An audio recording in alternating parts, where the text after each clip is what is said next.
اللهم إنك عفو تحب العفو فاعف عنا اللهم إنك عفو كريم تحب العفو فاعف عنا۔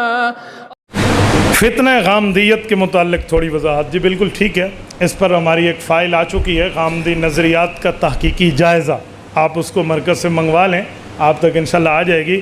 غامدی نظریات، کچھ نظریات تو باغیانہ تھے، منکرانہ تھے، اور اب تو کفریانہ آنا شروع ہو گئے، جس میں حیات عیسیٰ علیہ السلام کا انکار ہے کہ حضرت عیسیٰ علیہ السلام کی حیات نہیں ہے، رجم والے معاملے میں سزا یوں نہیں ہے۔ غامدی صاحب کا نظریہ یہ ہے کہ کسی کو کافر ڈکلیئر کرنے کی اتھارٹی صرف اللہ کے رسول کے پاس ہے، کوئی اور کسی کافر کلیئر نہیں قرار دے سکتا۔ کیوں؟ اللہ کے رسول کے پاس اتھارٹی تھی۔ تو ہم کہتے ہیں اگر یہی مان لیں تو مرزائیوں کی تو چھٹی ہو گئی نا، روافظ کی چھٹی ہو گئی، یہ فتویٰ تو گیا۔ تو جناب اگر کسی کو کافر کہنے کا اختیار اللہ کے رسول کے پاس ہے تو خود کو مسلمان بھی نہ کہو، کیونکہ مسلمان کہنے کا اختیار بھی تو اللہ کے رسول کے پاس ہوا پھر۔ تو خود کو آپ دلائل سے مسلمان کہہ سکتے ہیں تو دلائل سے غیر مسلم بھی کہا جا سکتا ہے۔ تو غامدی نظریات پہ آپ کو انشاءاللہ تعالیٰ اس پر تحریرات مل جائیں گے۔ ڈاکٹر اسرار احمد، اللہ پاک ان کی مغفرت فرمائے، ایک کام کیا انہوں نے، رہتی دنیا تک ایک قرآن کریم کی خدمت کی ہے، اس پر انکار نہیں ہے۔ میں ان کی عزت اور احترام کو اپنی جگہ رکھتے ہوئے اپنے اکابرین کا موقف ضرور پیش کروں گا۔ ہمارے اکابرین نے ان کے بعض نظریات پر رد فرمایا، کیونکہ اہل حق اور اہل علم باقیوں کو جانتے ہیں۔ اس پر دو میں اکابر پیش کرنا چاہوں گا۔ ایک مولانا یوسف لدھیانوی شہید رحمہ اللہ، ان کی کتاب ہے تجدد پسندوں کے افکار، یہ آپ دیکھ لیں، انہوں نے اس پر نظریات پر رد کیا ہے۔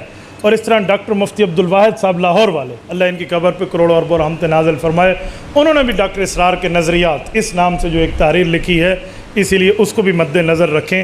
ہر جگہ ہر مسئلے پر ہر بندے کو یوں نہ سنا کریں، یہ بات ذہن میں رکھیں۔ کسے سننا ہے کسے نہیں سننا، یہ اہل حق علماء سے پوچھیں۔ بعض اوقات کچھ ایسا ہوتا ہے بندہ سمجھتا ہے بہت اچھی چیز ہے، لیکن اپنی عقل پہ اس وقت تک نہ جائیں جب تک آپ کو تجربہ نہ ہو۔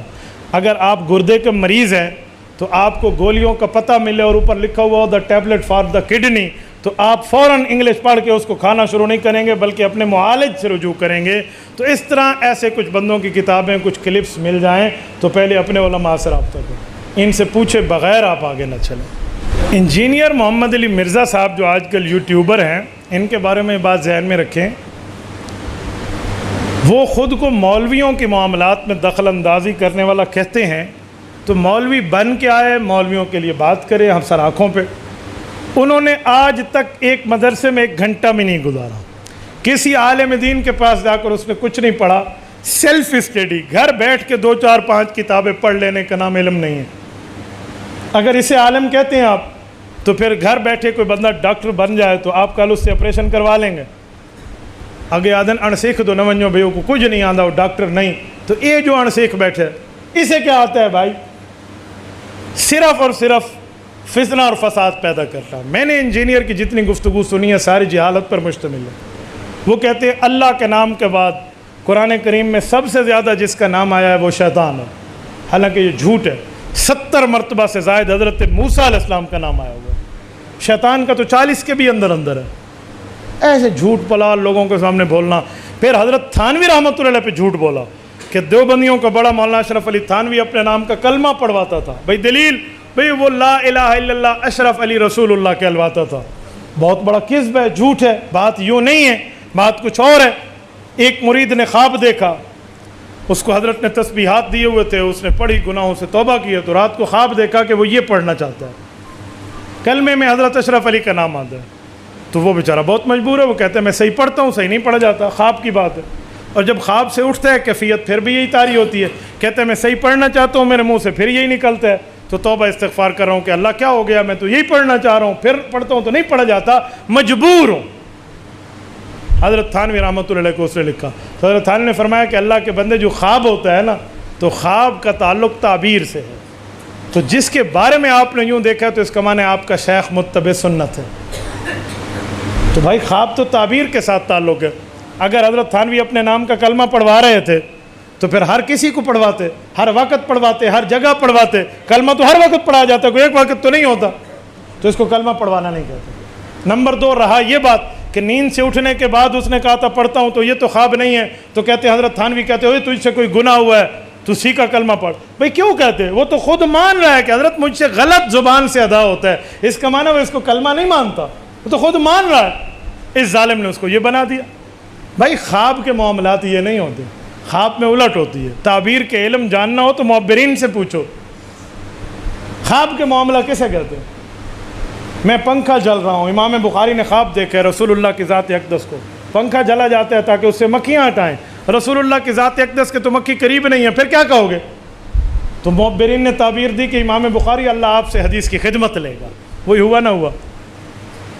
ملکہ زبیدہ نے خواب دیکھا خانہ کعبے کے اوپر سوئی ہوئی ہے اور دنیا مجھ سے زنا کر رہی ہے.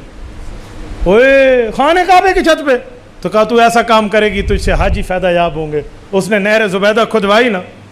تو بھئی خواب خواب ہوتا ہے. آپ کو جو خواب کی تعبیر کا علم نہیں ہے، اعتراض حضرت تھانوی پہ، تو یہ مرزا کی بات ہے. مرزا انجینئر کے ساتھ مولوی ہوتا تو ہم اس کی بات کو ترجیح دیتے. وہ جسٹ انجینئر ہے، پلس عالم نہیں ہے. تو جو انجینئر ہے اس سے پوچھا جائے کہ آپ نے الیکٹریکل کا کیا ہے یا انجینئرنگ کا ڈپلومہ کیا ہے. اگر الیکٹریکل کا کیا ہے تو اس سے جا کر آپ پوچھیں بھی ٹیوب لائٹ جلتی ہے یا نہیں جلتی، پنکھا چلتا ہے یا نہیں چلتا. اور انجینئرنگ اس نے کوئی اور کیا ہے تو پھر پوچھے بھی ہمارا روڈ ٹیڑھا ہے یا سیدھا ہے، تھلی ٹیڑھی ہے یا سیدھی ہے، تو پتہ چل جائے گا. تو جو اس کا کام ہے وہ پوچھتے نہیں ہیں، دوسرے کام پوچھنے کے چکر میں لوگ بیٹھے ہوئے ہیں. اور مرزے کے بعد ابھی مجھے بھائی عبدالباسط کہہ رہے تھے کہ ہمارے ایک آفیسر آئے ہیں فلاں ادارے کے، وہ کہہ رہے تھے کہ یار ہمارے علماء نے مرزے کو جواب نہیں دیا، مرزا بڑی گالیاں کر دیا. تو انہوں نے کہا جی میں نے یوٹیوب سے سرچ کیا اور آپ کا کلپ دیا، تو وہ دعائیں دے کر کہہ رہے تھے یار بہت اچھا ہے. تو میں نے کہا جی اہل حق کو آپ سنتے نہیں ہیں. ہم نے تو انجینئر کو کہا ہے بھی ڈیٹ تو دے، مجھے جلسہ کینسل کر کے آنا پڑے گا، ہم آئیں گے اور ہم تجھے رات کو سورج دکھائیں گے کیونکہ دن کا تارے بہت دیکھ چکے ہو تم. تو ہم سے دو ہاتھ کر لے تو بات فائنل ہو جائے گی بھائی. لیکن اس کے جواب میں آئیں بائیں شائیں، چونکہ چنانچہ لیکن چنانچہ اگرچہ مگرچہ، یوں نہیں ہوتا. بات وہ ہے جو کرنی کی ہونی ہے تو وہی کرنی چاہیے.